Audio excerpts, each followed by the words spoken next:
and welcome back to another video. We have the March ScrawlrBox today. It feels like a medium weight. I wouldn't say it was heavy, I wouldn't say it was light, and it's got a little bit of give to the top, so we know we've not got anything thick. Maybe not a set, maybe just a couple of supplies of something, but let's get straight into it instead of speculating. Let's hit all that out and pop this here. Let's have a look at the featured artwork first. Wow. So we've got another kind of pattern-y type box today, according to this featured artwork anyway.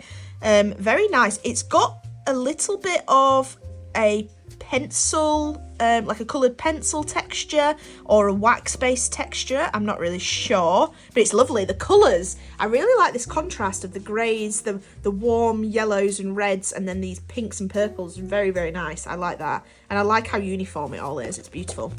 So, the featured artist is Aze Balco. Apologies if I'm destroying your name. Drawing has always been an important part of Balco's life. She enjoys working with watercolours, markers, coloured pencils and acrylics, but she constantly returns to fine liners and patterns.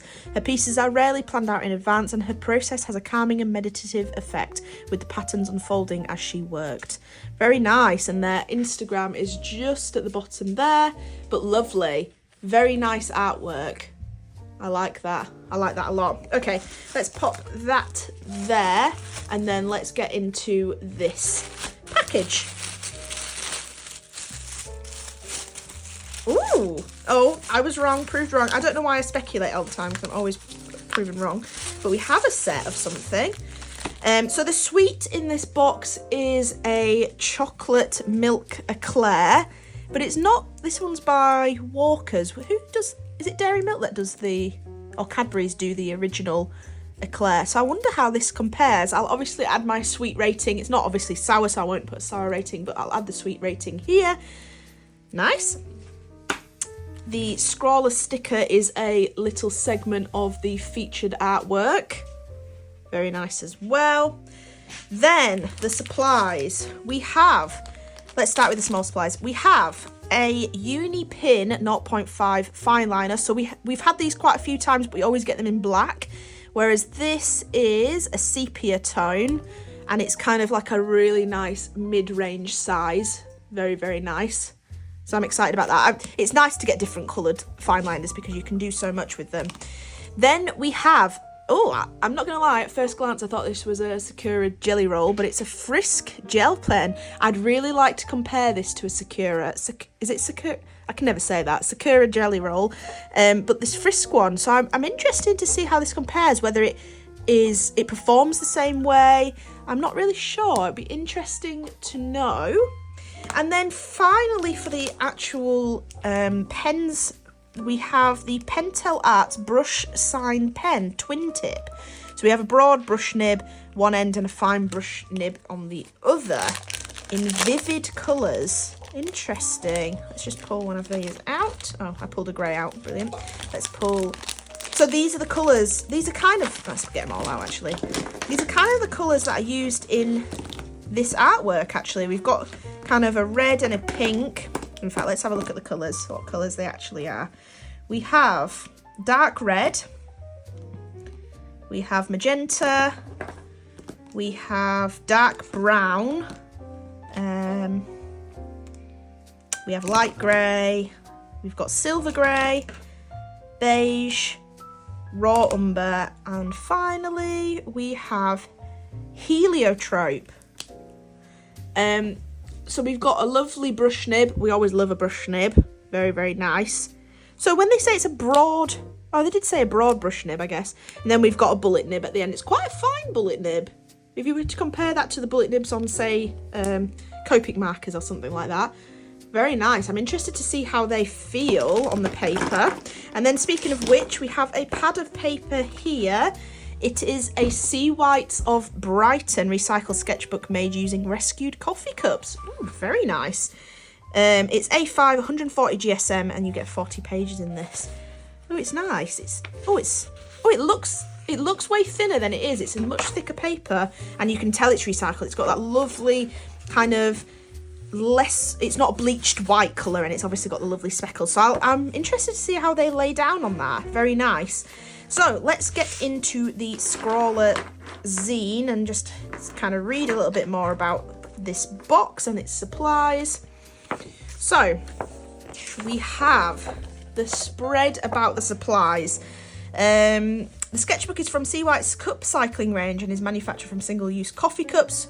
We have the white gel pen, the sweet treat, the sepia tone, the world-renowned fine liner in a rich and earthy sepia tone, perfectly fitting to the marker colour palette. Custom colourway. We've picked an analogous colour palette for you to create various strokes and effects to enhance your creativity. Okay, so they've personally picked this colour palette, which is very nice. I like that. I like that. Then we have a little bit more about the Scrawler artist and these fantastic... Oh, wow, look at that one. That is beautiful. Wow, her work is stunning. I will definitely be following them on Instagram. Then we have the Scrawler tips and things to try. So quite a range there, and as always we will swatch the supplies and read through those, and we'll also read through the Scrawler tips here on this page as well. We've got 3 pages of Scrawler tips. This is more behind the artwork and artist advice. And then we have the Scrawler Gallery, which is artwork from two boxes prior to this one, when the Scrawler Challenge was Everything Flows, and we had those Boyer kind of crayon type things. And I think the Everything Flows was very much a very one-lined piece of artwork, so a nice array of one-lined here. Everyone kind of going down the same route with the artwork. Very nice, very nice. And then the top 3 for that box. Very nice. Oh, I like this concept. They've kind of done different people all flowing from one line. I like that. These are all very nice. Very, very nice indeed. So that's good. Oh, there's also a Scrawler community Discord. Who knew? I didn't know that. I'll have to log into that. Then the Scrawler Extra, what inspires you? So they've spoken to Her Own Reality. I follow them. They're incredible. I think they received the Scrawler Star quite a long time ago, so they're receiving the Scrawler boxes on the regular now, and they're beautiful. I actually saw this on Instagram and it was incredible. Her artwork is stunning. Very interested to read that as well. And then the final Scrawler Extra is Hide and Seek. From ancient cave drawings to more contemporary work, artists have been embedding messages, thoughts and meanings into their art. Interesting. And then the last thing for this box is the Scrawler Challenge, which is Hidden Gems. So that's why they've gone in detail about Hide and Seek. Hidden Gems. What an interesting Scrawler Challenge. I'll be interested to see what we can come up with that, because obviously this is heavily pattern work. The featured artwork is all patterns and the artist does a lot of patterns. So it'd be interesting to do something patterny with a message in it, or do I go very safe and do something nature inspired? I don't know. We will have a look. This palette is screaming not nature, but you never know. We can always do a little bit of an abstract thing and hide some things in the artwork. It's all up in the air at the moment, but stay tuned if you want to see some more of that, and we'll get to swatching these supplies and see what they look like.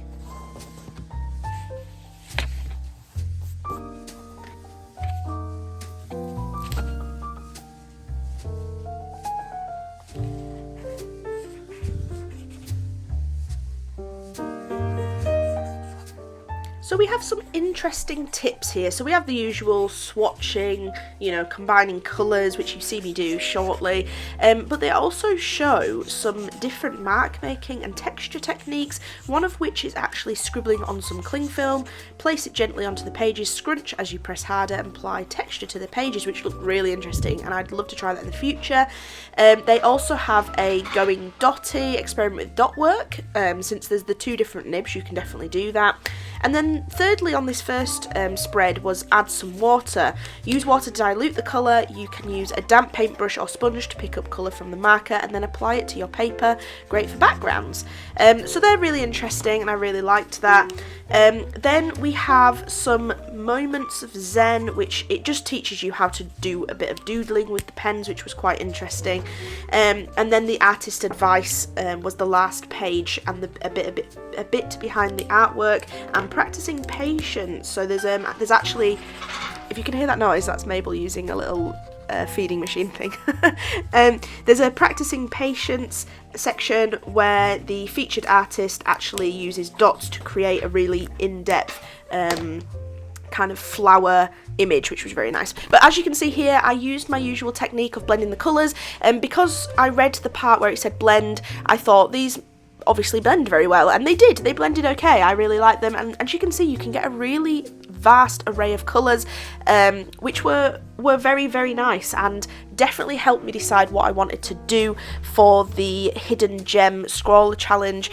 And I decided to do a landscape. I know there's not many greens or anything like that, but I just thought it would be an interesting take on kind of a moody, atmospheric, kind of heather moor type landscape, and that's when I decided to do Durdle's Door. This is down south in the UK and is a beautiful, beautiful hidden gem.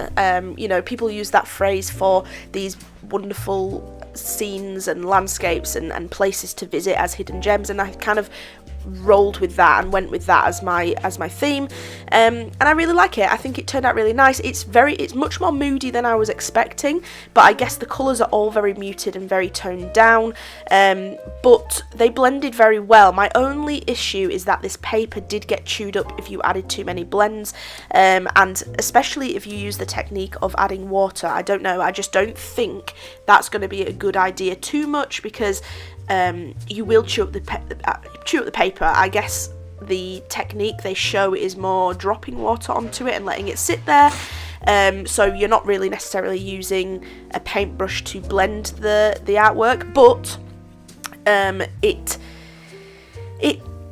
did chew up quite a bit. Even just using the pens, it chewed up quite a lot, so it's just something to bear in mind if you're wanting to do multiple layers. But the artwork turned out really, really nice, and I think it's really nice to use pens for landscape like this, especially water, because you can get the flow of the water almost with your strokes. So as you can see in the distance there where the sun's hitting the horizon, I used the kind of horizontal strokes to get the flatness of the water, and then as we near the shore and we're in front of Durdle's Door, you kind of get that curved aspect of the water, which was very nice. But I heavily relied on the light grey and the silver grey. The light grey was very much a warm grey, so just bear that in mind. It's very, very warm. And then the ice, I think it's called ice grey. Hold on, I'm trying to find it, but for some reason I can't see the colour. Where has it gone? Yeah, light grey is warm. Yeah, here it is. And the silver grey is obviously a very cool colour. So you are mixing your cool and your warm very much so in this box, because I find that all the other colours are very warm. So the only cool grey is the silver grey. The only cool colour, should I say. But it was very nice, and I urge anyone who wants to do landscapes to try with pens, because you don't have to be super accurate, you don't have to be super detailed. All you have to do is look at the lights, the shadows, the direction of the rock faces, how the rocks are kind of lamenting or staggering and forming in lines, and you just have to do those as your strokes. Make sure there's little gaps between so that other colours can mix with it, and you get really nice looking rock formations, and like I say, you don't have to be too detailed, but it also looks detailed, which is very nice. I do, however, think I may have over darkened areas. I definitely think I should have left a lot more white space, which would have been nice. I do go in with the white jelly roll, it's not jelly roll, I need to stop saying that, the white gel pen, to add some more white at the end. I don't know if I overdid that, to be honest. It remains to be seen, so do let me know what you think. But this gel pen's okay. I wouldn't say it lays on the whitest over the top of all of it. Depends, you've got to really lay it on quite thickly, but then if you go over it multiple times, you do end up taking the white back off. But I do think the Sakura jelly rolls do the same thing, to be honest. I actually think the more superior gel pen that I've used is actually a Pentel, I believe. But this was very nice, actually. There are parts where I did achieve some really nice white highlights, which worked really well. But as you can see here, I'm just using that technique of kind of showing the direction of the rock formations, and curving where needs to be curved, and darkening where I think there's a lot more shadow. I did use a layer system of kind of the dark red, the dark brown, and the light grey, because the light grey was actually darker than you may have thought, but it... Actually, I don't know if it was the light grey, was it the silver grey? Anyway, one of the greys, the dark red and the dark brown, I layered up to create almost a black colour, which worked really, really well. And then I actually used that thin unipin fine liner to kind of darken it even further and get some more finer detail in there where necessary. But it worked really well. I think it looked very, very nice. But I'm going to leave you for the rest of this. I think there's about 6 minutes left of this video. I'm going to leave you to it. I really enjoyed the box, actually, and I'm quite pleased with the artwork. It's probably some of my favourite artwork I've done for a while. I seem to have dropped off with producing artwork I've really enjoyed recently. But I do hope you like this. I hope you think it's a good piece of artwork and it fits the hidden gem Scrawler challenge. Do let me know your thoughts on the box and your thoughts on my artwork down in the comments below. If you're new here, please consider subscribing. We do these scroll boxes once a month. We do draw with me videos, we do vlogs, we do painting, sculpting, anything you can imagine that's art related or life related I do on this channel. So do consider following and subscribing and hitting that notification bell so you are the first to know. I'm going to hop off because Mabel's adamant on clicking this auto feeder button multiple times, so I will leave you to the rest of the video. I hope you've enjoyed and I'll see you in the next one. Goodbye.